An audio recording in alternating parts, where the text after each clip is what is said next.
Mert Türkmen, Recep Gezer, Kayseri'ye selamlar. Yine buradayım. Hadi, hadi. Kader mi dersin usta, biraz da keder ver. Bugünlerime gelmek için ağlıyordu hep dizem. Nasılsa bitmeyecek bir aşk hikayesi var. İçimden gelen geçeni anlamıyor kağıtlar. Ciğerlerime kadar yakan kahpe kadına söyleyin, İhanetle süslenen bu dünyada bir dizginim. Kadere aşık olmayan bir adam ne yapsın sizi? Satırlarıma işlediğim Recep Gezer Kayseri.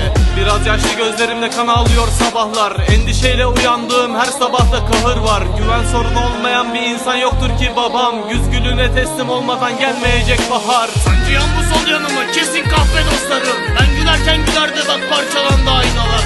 Vakit savaş var içeride, batır batır bombalar.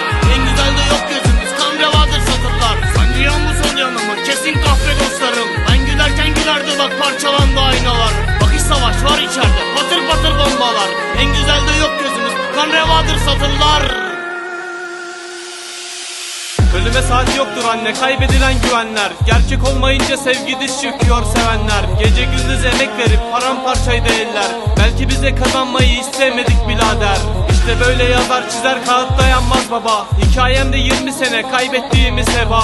Sargı tutmayan bu kalbin dört bir yanında yara. Gerçek aşkın annen olsun, çekmeyesiniz cefa. Sancıyan bu sol yanımı kesin kahve dostlarım. Ben gülerken gülerdi bak parçalandı aynalar. Vakit savaş var içeride, patır patır bombalar.